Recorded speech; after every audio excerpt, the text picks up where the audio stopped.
Welcome to Revenge Files, where we tell true-to-life stories of dignity, boundaries, and the quiet courage it takes to love yourself when family won't. If you value thoughtful storytelling, consider subscribing. Your support helps us bring you more long, reflective narratives each week. The morning began like an apology that never quite formed.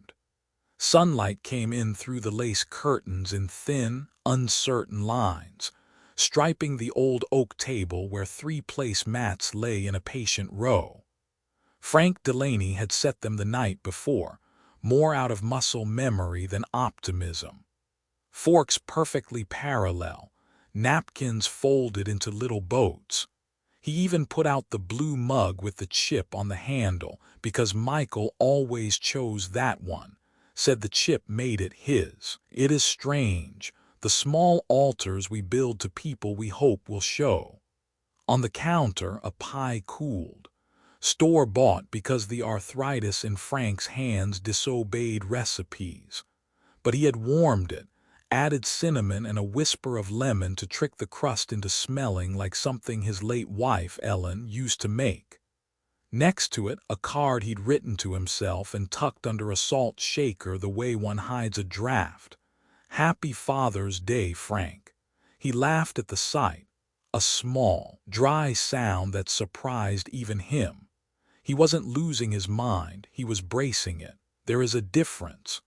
By 9, he had ironed his shirt twice, a faded white Oxford that softened at the collar where Ellen's fingers once straightened it before church. He checked his phone 3 times, no missed calls, no running late. Texts sprinkled with confetti. He told himself there was still time. The kids were grown people ran late. Lives expand like bread in an oven, pressing against the glass, filling the room with promises that don't always taste as good as they smell. Lauren used to call first. "Dad, you up?" She'd chirp, voice as bright as the California sun she chose over Michigan winters. Then Michael would barrel in around noon, the house lifting 2 whole inches when he laughed. And Evan, steady, thoughtful, arrived bearing lopsided gifts and the kind of hug that lingered, like a second cup of coffee on a cold day. That was the shape of Father's Day in Frank's mind, 3 distinct notes resolving to a single chord. At 10, the doorbell rang, but it was the neighbor, Lydia Parker, her soft gray cardigan buttoned all the way up, a foil pan tucked under her arm. "Baked ziti," she announced as if reading his blood sugar. "Half the noodles are whole wheat, don't make a face." "I wasn't. You were."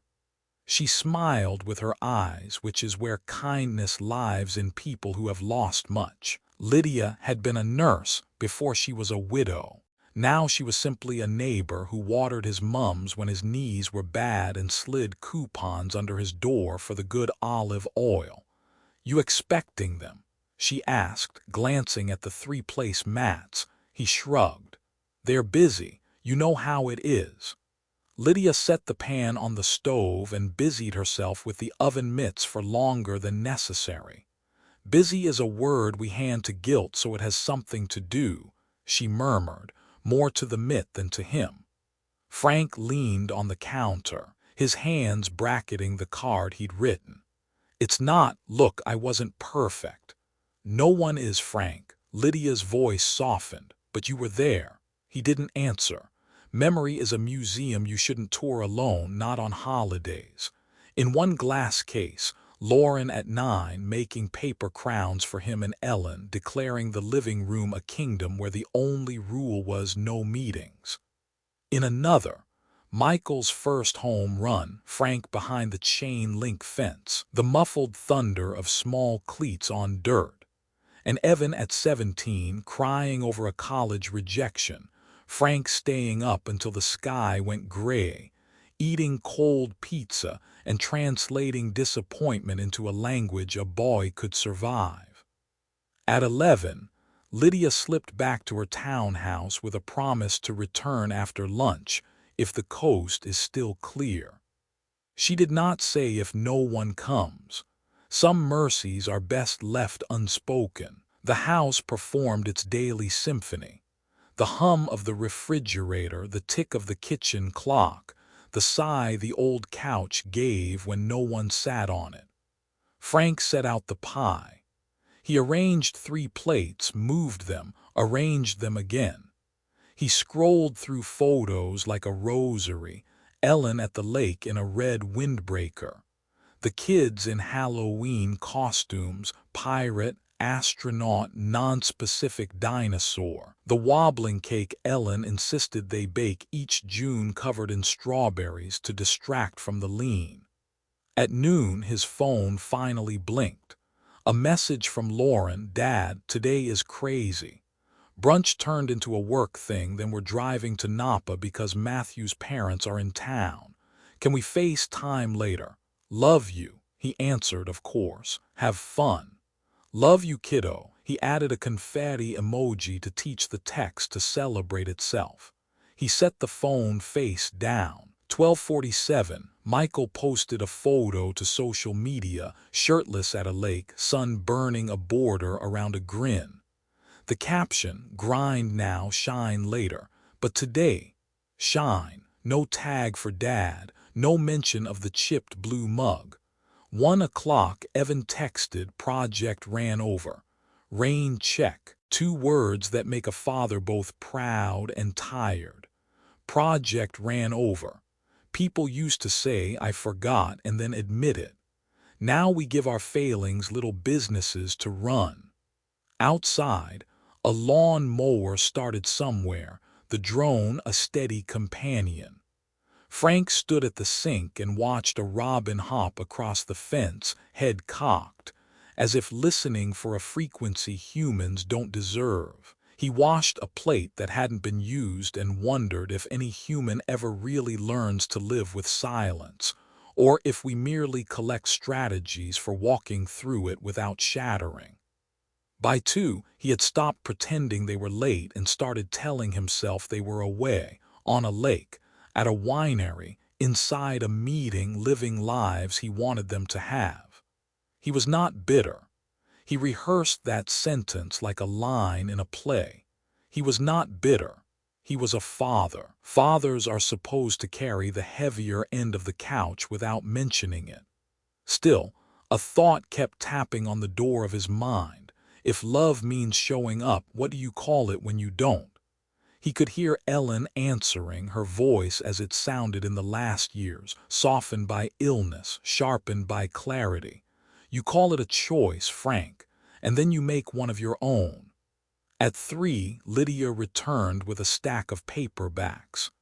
"You left these in the lobby library," she said. "Or maybe they found you." She peered at the table. "Want company?" He started to say no out of pride, out of habit, but the word dissolved in his mouth. "If you don't mind." They ate the ziti and a sliver of pie each, 2 grown people making small talk the way careful walkers test a bridge. Lydia told a story about the ER on holidays, how the loneliest hours were between 4 and 7, when people realized their invitations weren't late, they were missing. Frank listened. He refilled her water. She wiped a smudge of cinnamon from the plate and didn't mention the 3 placemats, though her eyes fell on them like a blessing. "Do you ever think," Frank said finally, "that we use the word family like a deed, like it proves something belongs to us no matter how we treat it?"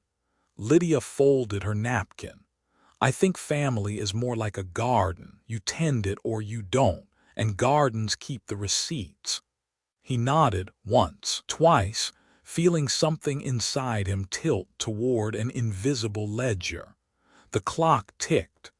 A robin sang and then stopped as if it remembered itself. Frank took out a small leather notebook, the kind he used for grocery lists and light bulb wattages. On the first blank page he wrote in careful block letters, "Family is earned, not assumed." The sentence sat there, unafraid of the quiet. At 5, he washed the 2 plates and left the other 3 where they were, not in hope but as a record. He dried his hands and walked to the den where the lockbox sat in the bottom drawer of his desk, next to Ellen's recipe cards and the warranty for a toaster they no longer owned. He turned the key. Paper rustled, the language of decisions. He rested his palms on the cool metal edge and closed his eyes. Ellen again, in that voice you hear only when you're ready to listen. If love is a verb, Frank, then so is legacy. Do something with it. He did not open the envelope yet. He only sat there as the sun shifted to evening, making long ladders of light across the carpet. Somewhere in the neighborhood a child laughed, high and clean, the sound of a future that hasn't learned the weight of days. Lydia's porch light clicked on across the hedge, as reliable as a lighthouse. By 7, the phone buzzed once more, FaceTime from Lauren. Frank let it ring until the last second, then answered with a smile that did not accuse. Her face appeared backlit by a golden Napa sunset, all vineyards and joy. "Dad, happy Father's Day, can you see me?" "I can," he said. "You look happy." "We are," she said, and he was glad that it was true. He did not tell her about the 3-place mats. He asked about her work. He told her to save room for dessert. When the call ended, he kissed 2 fingers and pressed them to Ellen's photo, a ritual he did not name. Then he returned to the desk, opened the lockbox, and laid out the documents like maps. No haste, no anger. Just a man deciding which rooms in his heart should remain furnished and which should be leased to something kinder than neglect. Outside, the night gathered itself. Inside, a pen uncapped with a soft click. And somewhere between the first line and the last, Frank understood the shape of tomorrow. There are sounds we don't often name. The whisper of paper that's never been touched. The hum of a refrigerator at 3 a.m. when you're awake and no one else knows. The creak of a house remembering footsteps it hasn't felt in years. Frank heard them all that Monday morning. He woke at 6, not because he had somewhere to be, but because old men don't sleep late. The body, like the heart, keeps its own clock. He rose slowly, knees muttering their usual protest, and shuffled to the kitchen. He brewed 1 cup of coffee, no pot, no cream, no clinking of extra mugs, just silence and steam. The place mats were still on the table, but now they felt less like invitations and more like a museum exhibit. He folded them neatly, stacked the plates, and placed them back in the cabinet one at a time, as if dismissing guests who never arrived. Then he went to the drawer. The lockbox was waiting, still cool, still solemn. He didn't rush. Instead, he sat for a moment, watching dusk gather in the morning light like snowflakes that didn't melt. He opened the box, pulled out the envelope with last will and testament embossed at the top in polite gold lettering, and exhaled. He remembered drafting it 5 years earlier, right after Ellen passed. He'd made sure the kids were evenly represented, equal shares, thoughtful provisions. The house would go to Lauren, who always wanted a base for her kids if she ever moved back east. Michael would receive the retirement accounts. Evan, the lake cottage. He liked quiet things just like his mother. Frank had even included a letter to each of them, written in his own hand, folded into pages that smelled faintly of cedar and nostalgia. It had felt good at the time. Right. Fair. But fairness, Frank had come to realize, wasn't the same as love. Love wasn't something you divided up like pie. Love was shown, or it wasn't. He reached for a pen. He didn't scratch their names out in anger. He didn't stab the paper or rip it or shout into the quiet house. He simply removed their names one by one like a gardener pulling weeds. It was a kindness to the page and maybe to himself. No one had called. No one had stopped by. No one had even asked what he did that day. It wasn't just Father's Day they had forgotten, it was him. But someone hadn't. Lydia. She had shown up with food, not out of pity but presence. She remembered his name when no one else said it aloud. She knew how he liked his water. She knew the name of the dog he had growing up. She reminded him to take his pills. She knocked on his door not when she needed something, but just to make sure the light was still on. Frank glanced toward the window that faced her side of the duplex. Her porch light was still on, though the morning had brightened. She always forgot to turn it off, or maybe she didn't forget at all. Maybe it was a beacon. He opened a new folder. This time, he didn't write names first. He wrote a sentence, one that had been echoing in his head since yesterday. Family is earned, not assumed. Then he began to draft the new will. He left the house to be donated after his death, sold, and the proceeds given to a scholarship fund for children of widowed nurses. He put the retirement money into a trust fund for Lydia's granddaughter, whom he had met only once but who had called him Mr. Frank and offered him half a granola bar without flinching. And he wrote Lydia's name into the will formally. She would receive the contents of the home, the car, the garden tools he barely used but kept sharp anyway, the photos on the wall, the record player, even Ellen's worn rocking chair, the only chair that knew how to hold grief. Lydia had once joked. The pen moved slowly like a river after rain. When he finished, he sat back and reread the pages, not as a lawyer would, but as a man trying to leave something behind that felt honest. He didn't feel triumphant. This wasn't revenge. It wasn't even about justice. It was about truth. And sometimes the only way to tell the truth is to live it quietly, with no fanfare, just a click of a pen and a morning where the sun doesn't ask questions. Frank closed the folder. He would take it to the lawyer next week. For now, it would live in the lockbox, where secrets turn into decisions and silence becomes intent. The robin returned to the fence. The porch light stayed on, and Frank, for the first time in years, felt like something in his life had been placed where it truly belonged. There's a certain hour in the day when the past becomes louder than the present.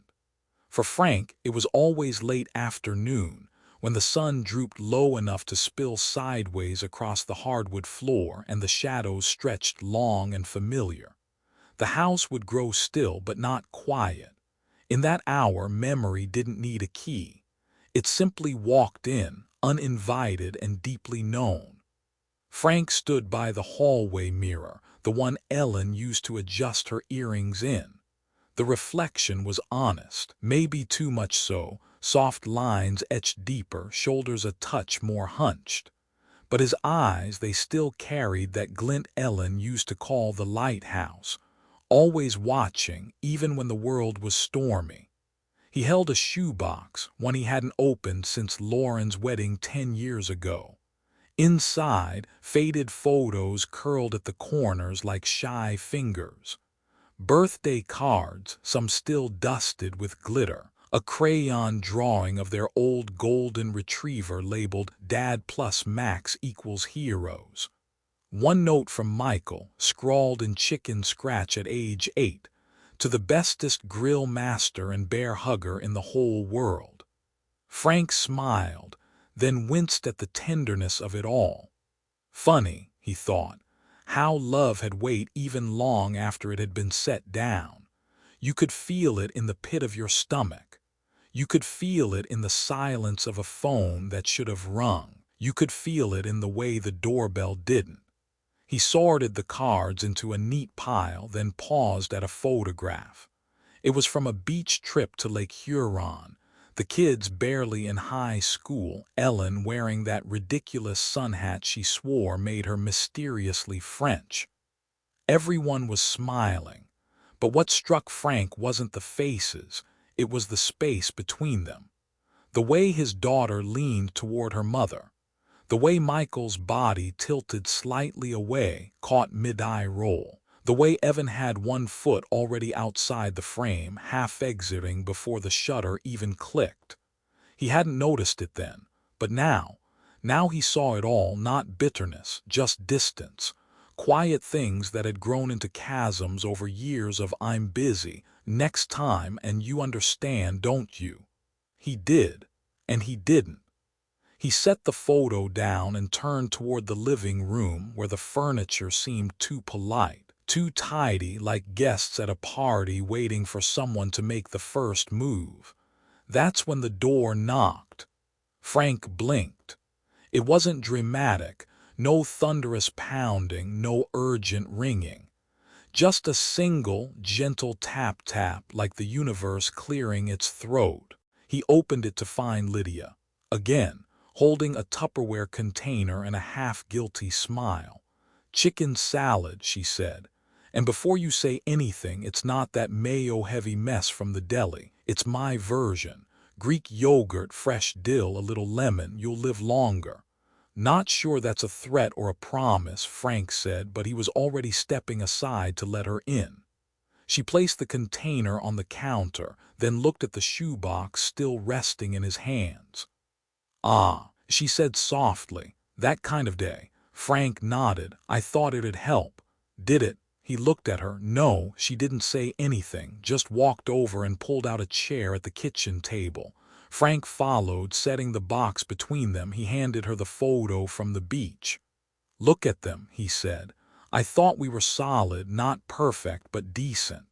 Lydia studied the image. "We all believe in the stories we tell ourselves," she said finally, "until we have to tell them to someone else and realize they don't hold up." Frank let out a slow breath. "I didn't think I'd end up this alone." "You're not alone," Lydia said, meeting his eyes. "You're just unacknowledged. There's a difference."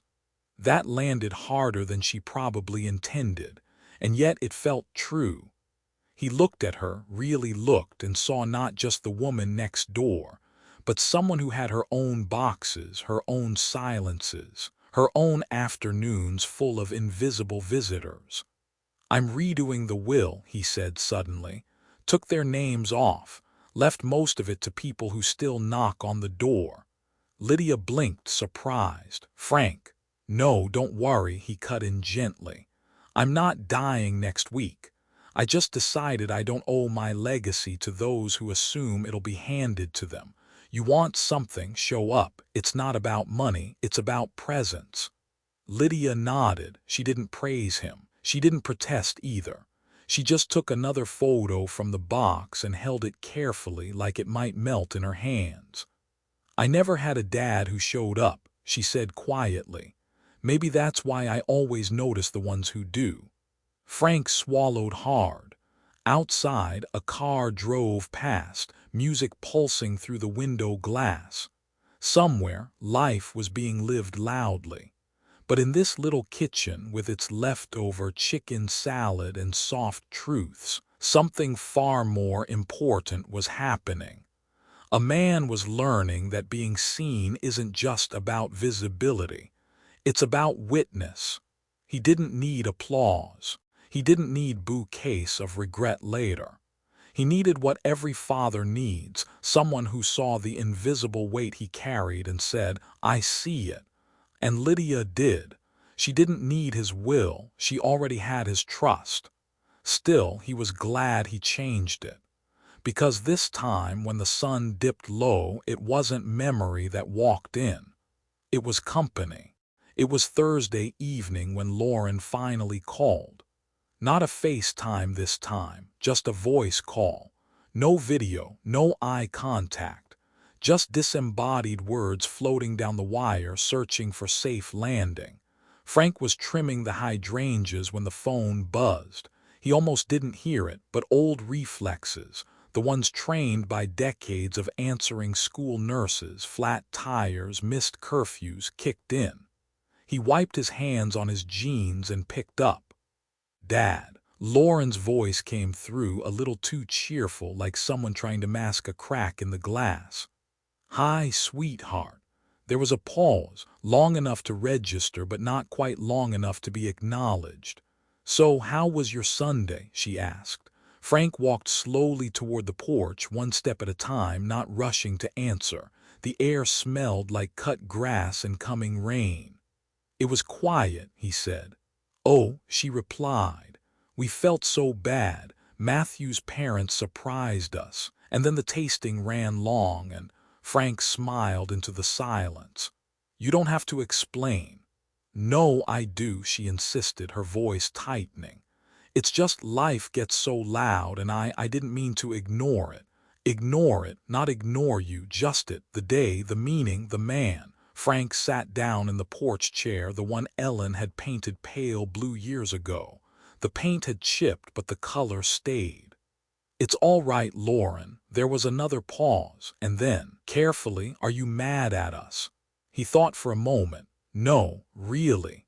I'm not mad," he said slowly. "Just reminded." "Reminded of what?" Frank looked out at the street. Two kids rode by on bicycles, their laughter weaving through the evening air like wind chimes in motion. "That time moves only forward," he said. "That people show you who they are when you stop asking them to be something else. That absence speaks in full sentences."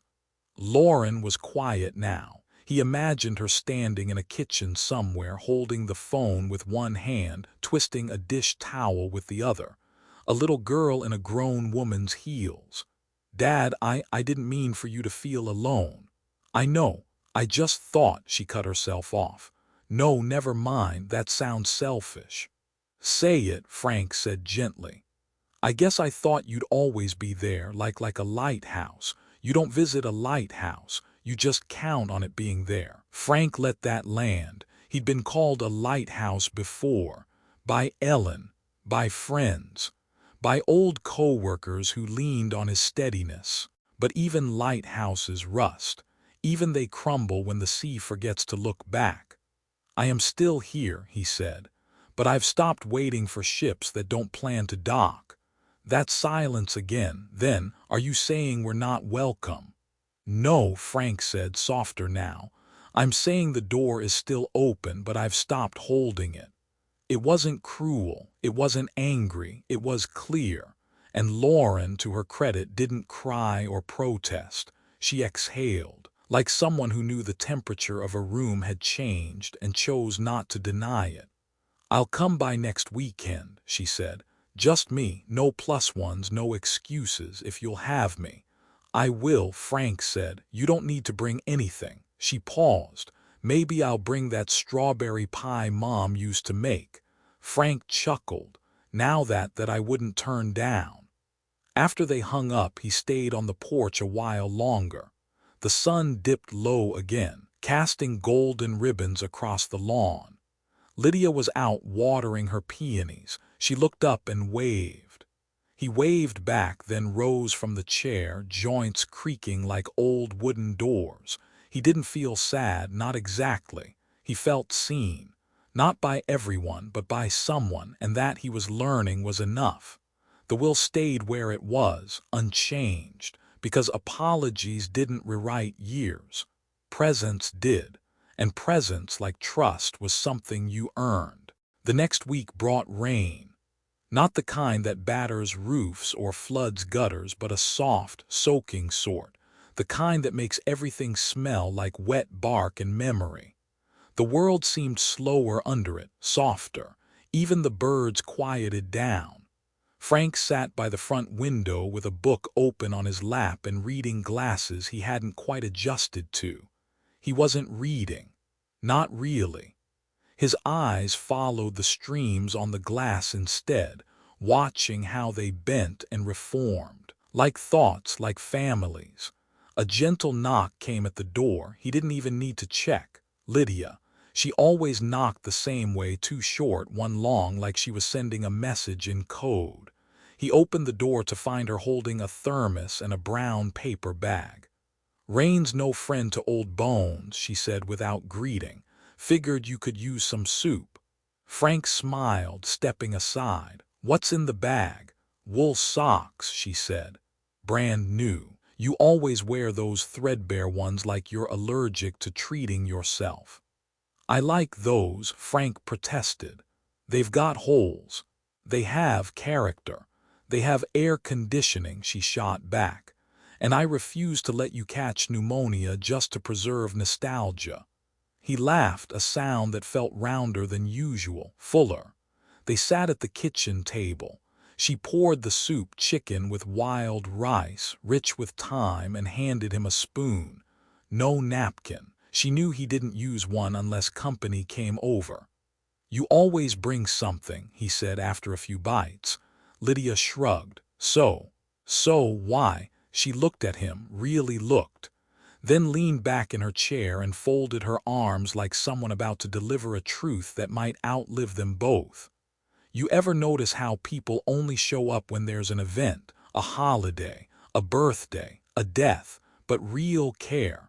She tapped the thermos. Real care shows up on rainy Tuesdays with soup, with socks, with silence if that's what you need.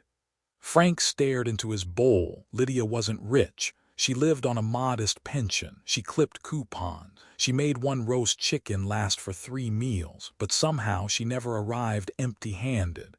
And none of it felt like charity. It felt like love, not romantic, not heavy, but steady, reliable, grown-up love. The kind that doesn't demand, doesn't declare. It just does. You know, Frank said after a long pause, I spent so many years thinking the big things were what proved you mattered. Birthdays, graduations, weddings. They are not. They are, he said, but only when the little things are there too. Otherwise, they're just performances. Lydia nodded. Show up for the soup before you show up for the speeches. That's the rule. Frank smiled again, softer this time. The will flashed in his mind. He hadn't looked at it again since rewriting it. It sat in its folder in the lockbox, waiting. But today he didn't feel like reviewing legal language. He felt like reviewing his life. Did your dad ever show up? Frank asked quietly. Lydia's eyes didn't change, but something behind them pulled inward.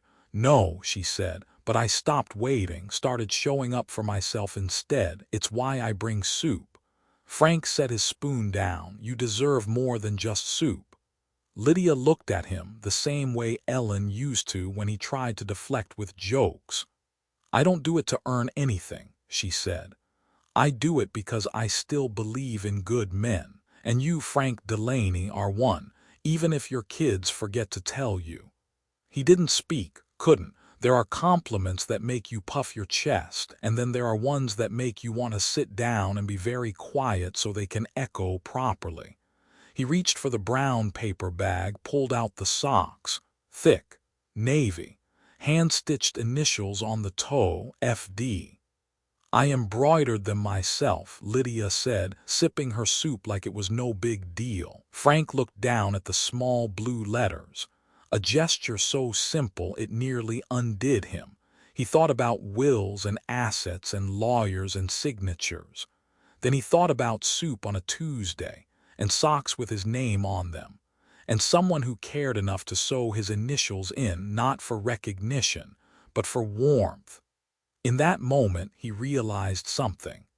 Maybe legacy wasn't about who gets the house. Maybe it was about who knows what color the front door is, who cares if you've eaten, who shows up before the obituary is written. Maybe, just maybe, that's who you leave it to. He put the socks on. They were warm, firmer than he expected, like hands holding his feet. He didn't say thank you. He didn't need to. Lydia saw it in his eyes, and that was more than enough. It was nearly dusk when Frank heard the knock. Not Lydia this time, not the mailman, not the occasional door-to-door contractor trying to sell him gutter guards or vinyl siding. This knock was uncertain, hesitant, the kind that feels like an apology before words are even spoken. He opened the door slowly. "Hey, Dad." Evan stood there, hands in the pockets of his worn gray jacket. No suitcase, no flowers, no pie. Just a grown man with tired eyes and a voice that hadn't changed much since his teens. Frank blinked. "Evan, can I come in?" Frank stepped aside without a word, heart thumping in a quiet way. The last time Evan had visited was nearly 7 months ago for Thanksgiving. Even then, he had left before dessert, citing an early flight that, in hindsight, felt more like a graceful exit. Now, in the hallway, Frank noticed the same small things. The way Evan's shoulders curled inward slightly, the way he scanned the house like he was walking through memory instead of space.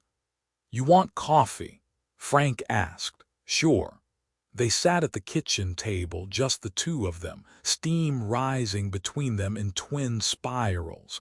It was the same table Evan had done homework on, where Ellen once bandaged a scraped knee after a bike crash, where family had been real once, not just a category in his phone. "I was in town for work," Evan said, stirring sugar into his cup. "Figured I should stop by." Frank nodded. He didn't say "it's been a while." He didn't say "I waited." He didn't say "thank you, not yet." Instead, he said, "How's the project?" "It's going. Clients are happy, boss is stressed. That's the cycle." "Still thinking about grad school?" Evan shrugged. "I think about a lot of things, doesn't mean I do them." Frank understood. That was the language of a man who lived in logic, who kept emotions neat, folded, and tucked into drawers like winter sweaters, rarely used but impossible to throw away. They sipped in silence for a moment. Then Evan spoke. "I forgot, about Sunday." Frank looked at him, not sharply, just enough to show he was listening. "I remembered Friday night," Evan continued. "And then I forgot again. And when I saw the texts from Lauren and Michael, I figured, well, you were probably busy or not in the mood." Frank nodded once, then twice, slow, measured. "Funny thing," he said, "I wasn't in the mood, but not for the reason you'd think." Evan raised an eyebrow. "I wasn't angry," Frank said. "Not even hurt, just aware of the space between us." Evan tapped his fingers on the mug, a childhood tick.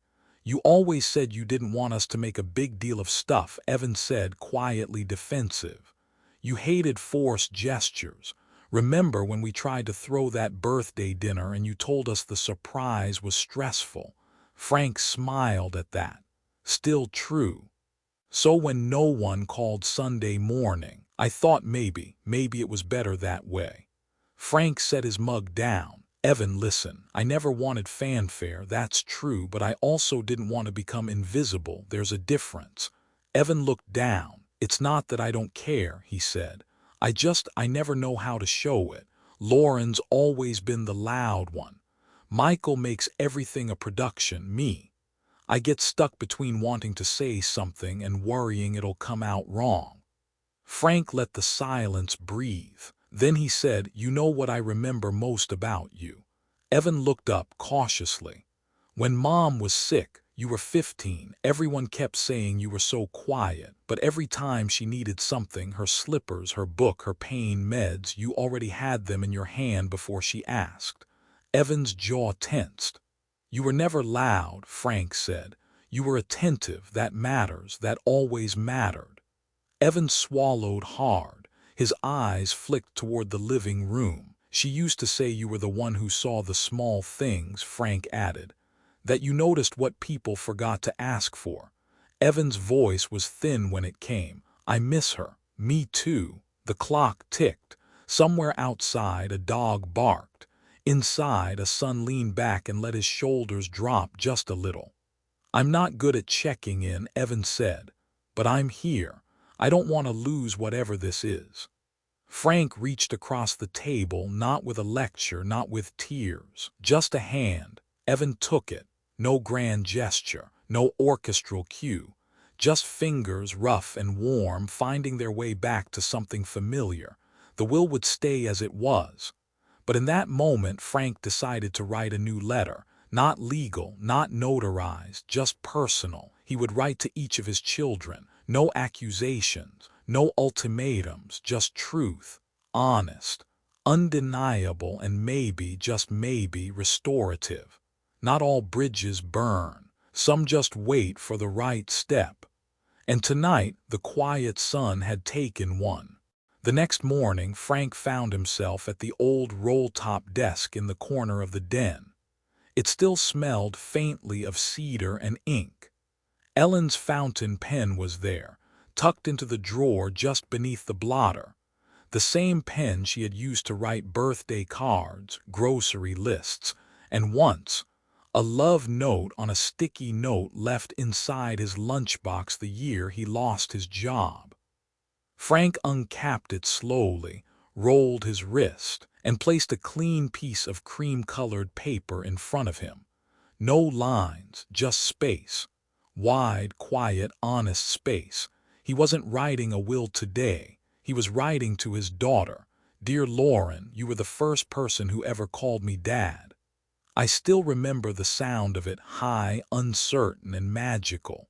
You used to say it over and over like you were trying it on for size, like it was your favorite word. And for a while, I think it was mine too. You don't owe me a perfect relationship. No child does. But what you owe, what all love owes, is attention. Not the kind that's wrapped in expensive gifts or public photos with tidy captions. I'm talking about the quiet kind, the showing up kind, the I remembered without being reminded kind. I've watched you grow into a woman with confidence and brilliance. I've cheered you on from a distance, one you slowly built, brick by brick, mostly without realizing it. I've made excuses for the missed holidays, the crazy weeks, the sorry we didn't make it this year messages. I've tried to understand, but understanding without acknowledgement becomes a one-way street, and I've walked it long enough. Do you remember when you broke your ankle during track season? You were 14, angry at the world for slowing down. I carried you to the car, crutches flung over my shoulder, your mascara smudged from tears. That night you asked me, "Are you mad that I ruined your day?" And I said, "You are my day, kiddo." That was the truth. But now, years later, when Father's Day came and went and you were sipping wine in Napa with your in-laws, I realized something. I'm not your day anymore. I'm a slot on your calendar that keeps getting bumped. A background tab you swear you'll reopen later. I don't say this to punish you. I say it because love deserves light. You once told me during a college break when we stayed up late watching black and white movies that you were afraid of becoming someone who just coasted. I think about that often, not to judge, just to wonder, when did coasting become your comfort? I'm still here, Lauren. The door's open. The pie still gets warmed. But I've stopped setting 3 extra place mats just in case. I've stopped riding you into every version of the future without asking if you even plan to show up. Legacy isn't about what I leave you when I'm gone. It's about what I invite you to see while I'm still here. Don't wait until the chairs are folded and the lights turned off. Come home while the porch light's still on. With love, Dad. Frank let the ink dry. He folded the letter slowly, pressing the creases like they mattered. He placed it into an envelope, wrote Lauren in neat cursive, and set it aside. He didn't know if he would mail it, not yet, but writing it made him feel more real than any phone call could. This wasn't revenge. This wasn't resentment. This was clarity. Sometimes, the most powerful act of love isn't chasing after someone. It's standing still and telling the truth. Next, he would write to Michael, but not tonight. Tonight, he made himself a simple dinner.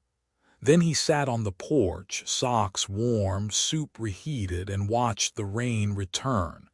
The letters could wait, but the peace he felt, that was finally here. The next morning, Frank rose early. He didn't have errands. He didn't have plans. But the letter to Michael had already started writing itself in his head as he brewed his coffee, as he cracked 2 eggs into the cast iron pan, as he looked out the window and saw the driveway where Michael used to practice free throws with the intensity of a soldier going to war. Michael had always been the loud one, the charming one, the one who filled every room with noise and energy. But under that charisma, Frank had seen something else: restlessness, exhaustion, a boy who didn't know how to rest unless someone else gave him permission. He returned to the roll-top desk, a fresh sheet of paper, same pen, same quiet. This time the words came faster. "Dear Michael, there's a photo of you on my shelf. You're 8, holding a fishing rod twice your size, eyes squinting from the sun, smiling like the lake belonged to you. I kept that photo close all these years because it reminded me of who you are underneath the speed and noise. Not the athlete, not the loudest voice in the room, not the social media highlight reel, just you, a kid with calloused hands and sunburnt ears grinning because he caught something.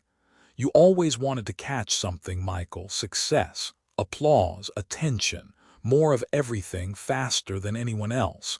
And I get it. I see how hard you work.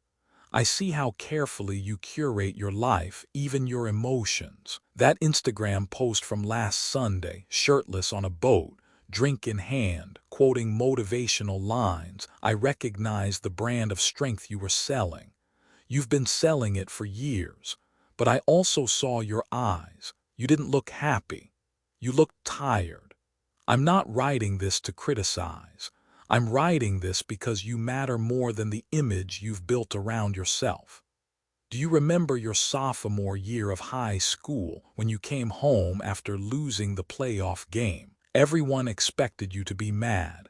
Instead, you just walked to the garage, sat on the floor, and stared at the rake for 30 minutes. No tears, no words, just stillness. That was the first time I realized when you're quiet, it means something is breaking. You've been quiet with me lately, Michael. Oh, the texts still come, the group messages, the emojis, but the real things, the real you, he's been missing. When you skipped Father's Day, I wasn't surprised, but I was reminded that there's a difference between being seen and being known. And right now, I don't think you feel known by anyone. So let me remind you, I know you. Not the version people cheer for. The version that once whispered to me at midnight, "What if I don't make it?" The version that used to curl up on the couch after long practices and let me rub your shoulders even though you'd pretend to hate it. The version that used to ask Mom if being strong meant pretending nothing hurt. Michael, listen to me. You don't have to perform for me. You don't have to earn my love. But you do have to show up. Not just for holidays, not just for photos, for this connection, this truth between us. Because legacy isn't just about who inherits the account numbers. It's about who knows what truly counts. And right now, I want you to count yourself. So if you ever get tired of the stage, the spotlight, the hustle, the constant need to grind and shine, know that this door is still open. No cameras, no judgment, just me and a quiet porch, and maybe a fishing rod. Come home, love, Dad. Frank set the pen down and exhaled. This letter was heavier. It had weight, like a stone placed carefully in someone's hand, not to hurt them, but to remind them they are real. He folded it slowly, slid it into an envelope labeled Michael, and laid it beside Lauren's. 2 letters, 2 different truths, neither angry, neither begging, just real, just honest. The kind of words a man leaves not in his will but in his wake. Frank waited a full day before writing the 3rd letter. Not because he didn't know what to say, but because he wasn't sure it needed to be said. Evan had come. He had knocked on the door. He had looked his father in the eye, even when the words didn't come easily. That alone was more than Lauren or Michael had done. And yet, Frank knew that not writing to Evan would send a louder message than he intended. So, once again, he returned to the desk. The pen felt heavier in his hand, as if it too understood the quiet weight of what was to come. Dear Evan, this is the letter I almost didn't write. Not because you don't deserve one, but because you've already said more in silence than most people manage in speeches. When you showed up on my doorstep last week, no excuses, no distractions, it told me everything I needed to know. You see, son, most people wait until funerals to realize what they should have said. You came early, and I'll never forget that. You've always had a quiet kind of loyalty, the kind that doesn't ring bells or demand praise. You were the kid who refilled the toilet paper without being asked, who folded the laundry without making it an event, who never asked for more than what he needed. And maybe that's the part that breaks me a little. That somewhere along the line, I let you believe you had to stay small so others could stay loud. You never competed for affection. You never interrupted. You never wanted the stage. But I hope you know you were never invisible, not to me. I saw how you sat at the edge of every family photo, just enough in the frame to be counted, never quite centered. I saw how you held your questions behind your teeth so your siblings could speak longer. I saw how you made space without being asked so others could feel like they mattered more. But you mattered too. I'm sorry I didn't say it enough. I'm sorry if the quiet between us ever felt like distance. The truth is, I trusted your silence.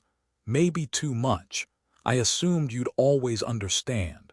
That you didn't need the calls, didn't need the letters, didn't need the fuss. But love isn't about assuming. It's about choosing over and over again. And I choose right now to say what I should have said more often. I see you. I trust you. I'm proud of you. And I love you exactly as you are. I won't pretend we always got it right. But I'll never stop believing that you and I were the closest. Not because we talked the most, but because we understood the most.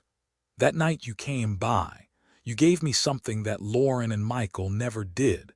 You showed up when it wasn't required. That's what love looks like to me. I hope you'll keep doing it for others, for yourself, and for whatever family you build one day. And when I'm no longer here, know that I left behind more than just a house or a will. I left behind the knowledge that someone out there walked through life like I tried to, quiet, honest, faithful. That someone was you, with love, Dad. Frank folded the letter with care, almost reverently.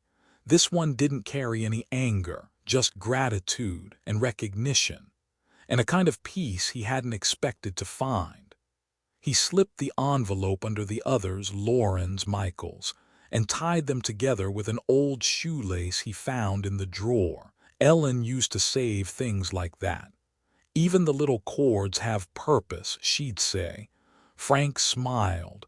3 letters, 3 versions of love, 3 truths he could leave behind even if they were never read.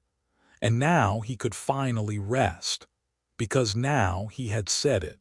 Frank stood in front of the mirror and adjusted the collar of his shirt. Not a fancy one, just the same blue Oxford he wore to church on Easter, ironed smooth, the top button undone. He shaved that morning, carefully, the way a man does when he wants to look like himself, not someone new. He didn't dress up for his children's visits anymore. But today wasn't about them. Today was about him. At 10:45 a.m., he pulled into the parking lot of Douglas, Price and Mason, the small family-run law firm he'd been using since the mid-90s. The receptionist recognized him immediately. "Mr. Delaney," she said warmly, "you're looking sharp today." He smiled. "Big day. Mr. Mason is ready for you. Conference room B." Frank walked past framed certificates and antique clocks ticking in quiet rhythm. The building always smelled faintly of furniture, polish, and patience, like a place where decisions were made with care, not haste. Mr. Mason, now in his 60s himself, greeted Frank with a firm handshake. "You brought the documents, Mason asked, motioning toward the table. Frank opened the leather folder and laid out the new will, neatly typed and annotated in the margins with handwritten notes. "I made the changes last week," Frank said. "Had it reviewed once more yesterday. Just need to sign." Mason flipped through the pages with slow, deliberate hands. "All three children removed as beneficiaries," he murmured. "Primary heir listed as Lydia Parker." "She's been the one showing up," Frank said simply. Mason looked up. "And you're sure?" Frank didn't flinch. "Dead sure." "Some people would say that's harsh." Frank leaned back in his chair. "Some people aren't 73 and learning that the people you raised might never truly see you." Mason nodded once, then again. "I'll bring in the notary."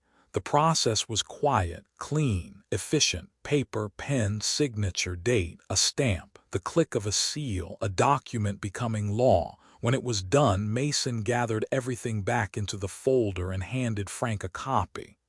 "You know this might cause waves, right? When the time comes." Frank gave a small, almost amused smile. "I hope it does." Mason chuckled. "Anything else you need from me?" "Yes," Frank said, standing.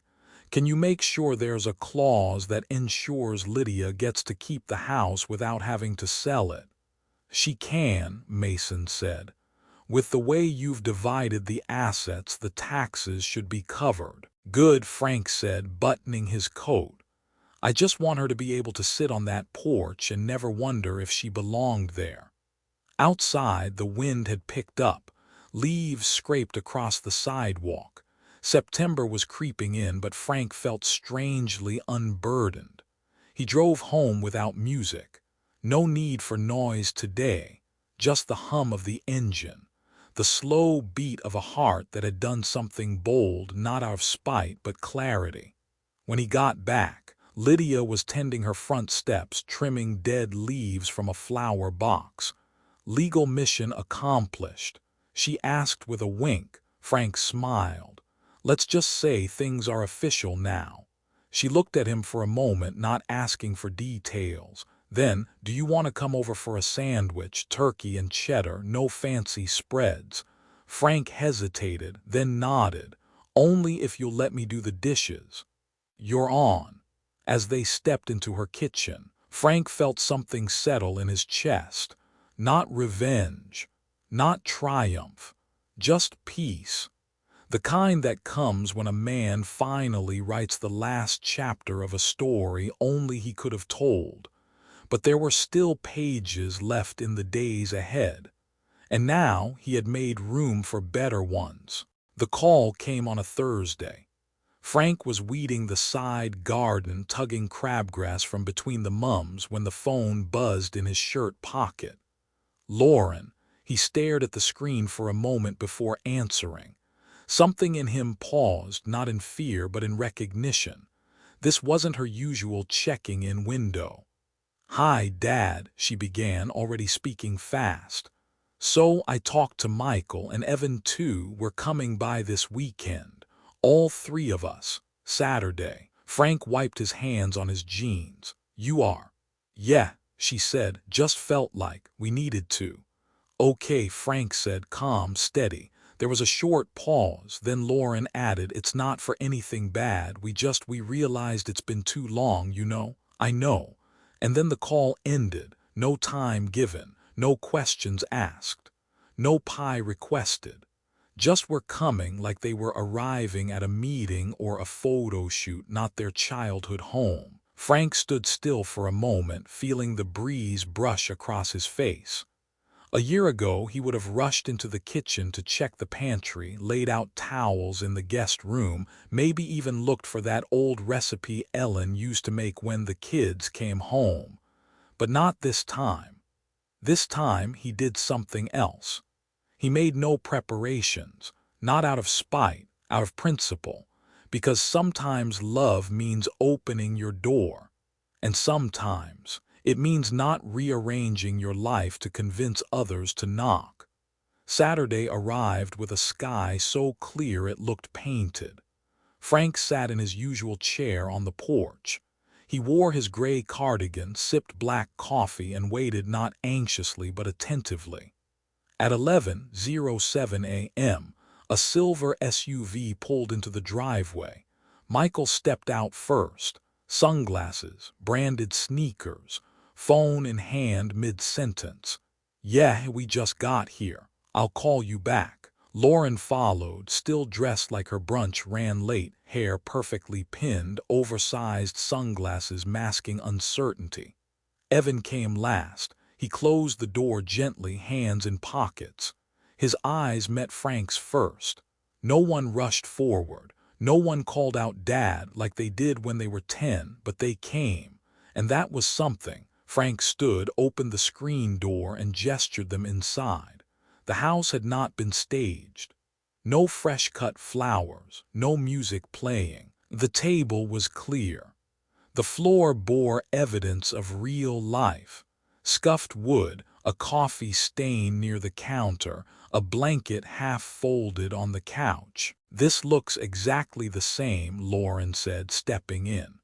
"That's because I live here," Frank replied evenly. Michael chuckled, trying to cut the tension. "Smells like laundry and toast." "Thanks, I think." They sat in the living room like guests in a waiting room. No one took their old seats. Evan stood by the window. "So," Frank said, breaking the silence, "what brings the whole crew together?" Lauren glanced at her brothers. Then, "We've been talking, and we realized Father's Day was bad, thoughtless." Michael leaned forward. "We messed up, Dad." Frank nodded. "Yes, you did." The room tensed. Lauren blinked. "Well, we're here now." Frank met her eyes. "Are you?" She froze. "I mean," he continued, "really here, or is this a guilt visit, a PR cleanup? Are we reconnecting or just repairing the optics?" Michael exhaled sharply. "Dad, come on, that's not fair." "Isn't it?" Frank stood and walked toward the old cabinet. He opened it, pulled out a small bundle, 3 envelopes tied with a shoelace. "I wrote each of you a letter, not because I expected you to read them, but because I needed to write them." He handed them out one by one. Lauren took hers like it was glass. Michael looked surprised. Evan received his with both hands. "No speeches," Frank said. "Just read them when you're alone, or don't. That's your choice. I've already said everything I needed to say." The room was silent. Then Evan spoke. "Can we stay for lunch?" Frank looked at him. The question was simple, but the meaning behind it was everything. "You can," Frank said. "There's leftover soup. It's not homemade and there's no pie, but it's real." They followed him into the kitchen. Michael opened a cabinet, instinctively reaching for plates. Lauren found the silverware drawer. Evan poured water into glasses without asking. It wasn't a celebration. It wasn't a reconciliation, but it was something else. It was the beginning of effort, and effort, unlike memory, can still grow. As they sat around the table, Frank looked at his children not as the people they had once been or the people he had wished for, but as they were now, imperfect, late, but present. For the first time in years, he didn't feel like he was feeding ghosts. He was feeding people. And people, unlike memories, can change. The house was quiet again. Not the kind of silence that comes after a storm, more like the hush of a stage after the curtain falls. Voices lingered faintly in the air, chairs slightly askew, glasses on the sink, the faint scent of Evan's cologne and the lemony trace of Lauren's hand lotion. Frank stood in the doorway between the kitchen and the hallway, unsure whether to clean or just let things be. They'd left less than an hour ago. Promised they'd call soon. Promised they'd do better. Michael had even clapped him on the back before leaving, like teammates after a game neither of them won. Frank hadn't expected apologies. He'd expected exactly what happened: a little discomfort, a few attempts, and a door left open just wide enough for next time. But now, with the house returned to its normal state, Frank realized something else. They hadn't changed. Not really, not yet. They had paused. They had looked back, but their feet still pointed forward toward their lives, not his. He walked over to the sink and began rinsing the dishes. The water was warm, soothing. The clink of the glasses felt like punctuation in a day full of unfinished sentences. One by one he washed each plate, each fork. No rush, no music, just motion. Then he dried his hands, walked to the desk, and opened the drawer that held the copy of the new will. He reread it. Every clause, every name. Lydia was still the beneficiary. The house, the car, the savings. The personal letters to each child were stored in a separate folder, not to be sent now but left behind later, as a kind of inheritance of truth. Frank sat down and stared at the page with Evan's name on it. There was no dollar amount, no property title, just the note, "My quiet son, you never needed a spotlight to be the light." He tapped the paper gently, then closed the folder. He felt no guilt, no triumph, just clarity. He wasn't cutting them out of revenge. He was letting go of being the one who always initiated, letting go of the need to be celebrated on cue, letting go of the ache that sat in his chest every June. He thought of Ellen. What would she say? Probably nothing. She'd just pour him tea, sit beside him, and press her hand to his forearm until the ache stopped pretending to be strength. And then, just maybe, she'd say, "It's okay to love them without waiting on them." Frank smiled, because that's exactly what he was doing. That night Lydia knocked once. "Just checking," she said, holding a bag of muffins. "They gone, hours ago. And you okay?"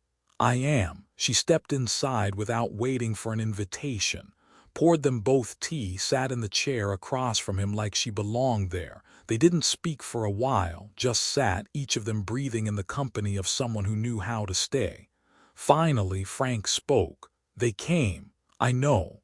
And they're still learning," he said. Lydia sipped her tea. "Aren't we all?" He looked around the room. Nothing had moved, nothing had changed, except him. And sometimes that's the only change that matters. The call came just after 8 a.m. It wasn't a dramatic ring, no trembling hands, no ambulance sirens, just a quiet voice on the other end of the line. "Frank, it's me." Lydia's voice was hoarse, worn thin. "I think I caught something, nothing serious, just everything hurts." Frank sat up straighter in his kitchen chair. "You want me to bring soup?" A pause, then softer, "Actually, yeah, that would be nice." He didn't waste time. By 9, he was at her doorstep. This time he was the one knocking in that same too short, one long rhythm she always used. Her voice called out faintly, "It's open." He pushed the door open gently. The house smelled like lemon and menthol, the scent of tissues and humidifiers and lonely recoveries. Lydia sat curled up on the couch, blanket pulled to her chin, eyes glassy. "You look like someone who needs real soup," Frank said. She smiled weakly. "If it's from a can, I'll still take it. It's not, made it myself, chicken, rice, and stubbornness." He walked into her kitchen, heating the container, pouring water, slicing toast without asking where anything was. He knew, she'd made sure he did. When he returned with the tray, Lydia blinked at him. "No one's brought me soup in, well, I don't remember." Frank set the tray down carefully. First time for everything. For the next few days, Frank came by daily. He brought ginger tea, crackers, even a book she'd once lent him and never asked for back. He adjusted the curtain so the light wouldn't hit her eyes too harshly. He watered her plants. He listened when she rambled under the influence of cold meds and stayed when she didn't have the energy to speak at all. He didn't do it out of duty. He did it because she had done it for him. And now it was his turn. On the third day, she was finally sitting up when he arrived. "You don't have to keep doing this," she said, her voice returning to normal. Frank poured tea. That's the thing about real care, it shows up especially when it doesn't have to. She looked at him with a mix of amusement and something deeper. Gratitude, maybe, or recognition. Frank, yeah, have you always been this decent, or did I just catch you in your golden years? He chuckled. Maybe both. She studied him for a long moment. I never remarried, you know. She said, I figured. People asked why. I always said I liked my peace. But maybe I was waiting for the kind of quiet that had company in it. Frank met her gaze. You think you found it? I think I'm starting to. And in that moment there were no children to disappoint him, no old wounds pressing for attention, no will, no legacy, just two people, one sick, one present, and something slowly blooming between them, not dramatic, not loud, but steady, like roots. That night, as he returned home and turned off his porch light, Frank paused. He realized, for all the years he had waited for his children to come back, he hadn't noticed someone else had already arrived, not with apologies, but with soup and socks and questions that actually waited for answers. Maybe the legacy he was leaving behind wasn't written in bank accounts or property deeds. Maybe it was this: showing up for someone so they'd never have to ask twice. The letter came on a Thursday, not an email, not a text, a real envelope, mailed, stamped, addressed in Michael's handwriting. Inside was a simple card. Let's have dinner, all of us. Your birthday weekend, you pick the place. Love, M. Frank stared at the words, then read them again. His birthday wasn't for another 3 weeks. This wasn't normal. None of them had ever planned ahead for it before. In fact, most years it had passed with a phone call and a belated card from Lauren with a note that said, "Hope you got cake." Frank folded the card and leaned back in his chair. Something didn't smell right. That afternoon, Lydia knocked on the door, this time with color in her cheeks again. She was holding her phone, already mid-sentence. "Frank, I just got off the phone with Claire, you know, the pharmacist's wife." Frank nodded. "MMHM. Well, she volunteers at the courthouse with someone whose daughter works for Price and Mason." Frank raised an eyebrow. "That's several degrees of separation." "I know," Lydia said, eyes glinting. "But she says your will was updated, officially, filed, words gotten around." Frank blinked. "How the hell does something like that get out?" "Small town," Lydia said simply. "Paperwork makes noise." Frank stood silently, letting the truth wash over him. So that's what this sudden birthday dinner was about. Not nostalgia, not change of heart, curiosity, or maybe fear. Fear that the man they'd forgotten might have remembered how to leave them out. That evening Michael called. "Hey, Dad," he began, all warmth. "I wanted to follow up on the dinner. Lauren's making reservations. Evan's flying in. We thought we'd make a weekend out of it." Frank sat at the kitchen table, pen in hand, doodling slow circles on an old envelope. "You've never planned anything 3 weeks in advance in your life," he said. Michael chuckled nervously. "Yeah, well, trying to be better." Silence. Then Frank asked flatly, "Did someone tell you I changed my will?"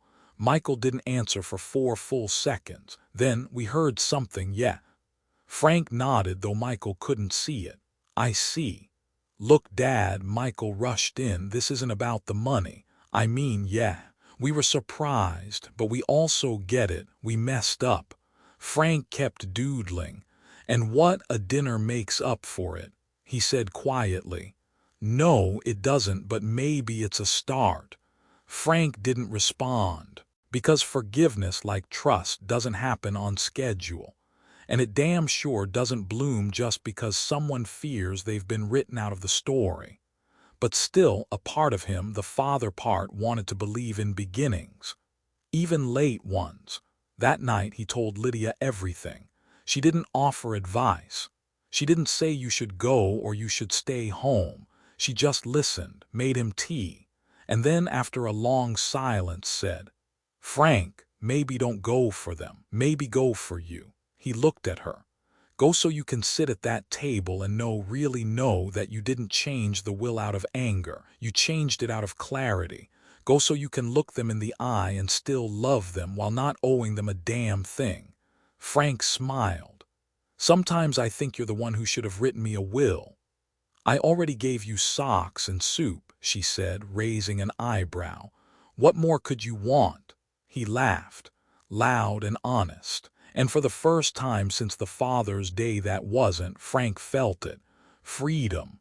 Not the freedom of solitude, but of self-respect. The kind that lets you walk into a room not to prove anything, but simply to say, "I'm still here, and who I choose to leave things to, that's mine to decide." The restaurant was one of those mid-tier places with linen napkins and dim lighting fancy enough for photos, casual enough not to require a jacket. Frank arrived 5 minutes early. He didn't wear a tie, just a crisp white shirt, a gray blazer, and the navy socks Lydia had embroidered months ago. The initials were still visible, FD. Soft at the edges now from wear, but no less meaningful. He didn't bring a gift for himself. He brought presents. The hostess led him to a round table tucked near the window. A candle flickered in the center. 2 wine glasses were already filled. Someone had told them he was coming.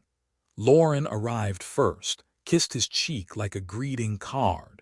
She was wearing her executive smile, the one that always showed up just before a hard conversation. Michael came next, laughing loudly about traffic, already pulling out his phone to take a selfie. "Gotta document the comeback tour," he said, and Frank gave him a polite nod. Evan came last, no smile, but he hugged Frank without needing an excuse. When they were all seated, silence hovered like steam over a bowl. "So," Lauren began, "happy early birthday, Dad." Frank raised his glass. "Thank you." Michael jumped in. "We figured it was time we did things differently, showed up before we had a reason to." Frank sipped his water. "And what would the reason have been?" Michael hesitated. "We just want to be better as a family." Frank looked at all three, then said calmly, "I changed the will." No one spoke. "I know you heard," he continued. "I also know why this dinner is happening. Part of me almost didn't come because of that, but then I realized maybe I needed to." Lauren's voice cracked the silence. "Dad, we didn't come here for money." Frank nodded. "Maybe not only for it." Michael leaned forward. "We made mistakes. We know that, but come on, cutting us out completely, that's permanent." Frank placed his hands on the table, fingers interlaced. "So is being forgotten." Evan looked down. He didn't argue, he didn't defend, he simply whispered, "You're right." Frank turned to him. "You were the only one who came without a reason. You just showed up. Do you remember that night?" Evan nodded slowly. "I do.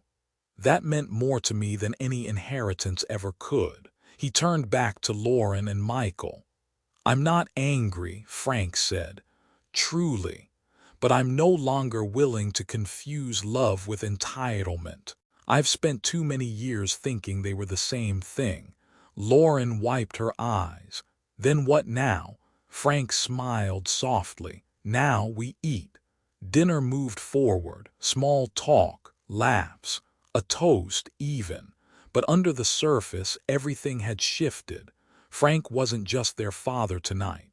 He was the man who had finally stopped waiting for someone else to define what he was worth. He had no desire to punish his children, but he also had no interest in rewarding absence dressed up as redemption. Later, as they hugged goodbye, Michael whispered, "I'll call more." Lauren added, "I'll come visit." Evan didn't promise anything. He just placed his hand on Frank's shoulder and looked him in the eye, and that was enough. Frank walked to his car alone. He didn't feel victorious. He didn't feel sad. He felt like a man who had told the truth and survived it. And as he drove home, The radio played an old jazz tune Ellen used to hum in the kitchen, back when all three kids were still small enough to need chairs with booster seats. It made him smile, because the past was still his, and the future, that was his to give or not. Autumn came early that year. The mornings were crisp, the light slanted gold across the front yard, and the maple tree near the fence had begun to blush red at its edges, as if remembering something tender. Frank stood on the porch, mug in hand, watching a squirrel dig through his flower bed with frantic energy. He didn't stop it. Let the little thing make its mess. Not everything needed to be manicured to be okay. He wasn't waiting for a call. Not this time. He wasn't expecting surprise visitors or mailed confessions or a last-minute dramatic gesture that would undo the years. That was the old Frank, the one who still believed closure came from someone else's voice. The man standing here now. He had already closed the door, but he'd left the porch light on just in case someone wanted to knock with sincerity. Inside the house, everything was in place. The updated will was filed. A small letter was tucked into a sealed envelope marked, "For Lydia, open only when necessary." Inside, he'd written simple instructions. No funeral with speeches, just music and a backyard meal if the weather's nice. If the kids show up, let them sit in the shade. Don't tell them who got what, let them feel the weight of not knowing. Remind them this wasn't about money. This was about showing up while I was here. P.S. Give Evan the blue chair. He'll understand. He didn't feel morbid writing it. He felt clear, alive, in control of his ending. That afternoon, Lydia came by holding a tin of banana bread. "I overbaked again," she said, "and I figured you were too proud to ask for the last piece." Frank took it, smiled. "I'm also too proud to admit you bake better than Ellen ever did." "Don't let her hear that," Lydia whispered, tapping the air. They sat on the porch, splitting the loaf. No ceremony, just comfort. At one point, Lydia looked over and said, "Do you think they'll ever really understand?" Frank considered it. "No," he said gently, "but maybe they'll understand enough. Someday." She nodded. "And is that enough for you?" Frank exhaled, eyes on the horizon. A flock of birds passed overhead, moving without hesitation in perfect quiet sync. "It is," he said, "because I don't need them to carry my name. I need them to remember how I stood my ground." As the sun dropped behind the trees, casting long shadows across the lawn, Frank leaned back in his chair, the old one, the one with the creaky leg and cushion stitched by Ellen's hands years ago. He felt the cool in the air, the peace in his chest, the presence of something bigger than being remembered. He had reclaimed his story, not through revenge, not through rage, but through boundaries, through truth. Through the quiet, radical act of choosing who deserved his final pages. And as the porch light clicked on automatically, the same one that once waited for children who never came, Frank didn't flinch. Because now, he knew exactly who that light was for, and who it wasn't.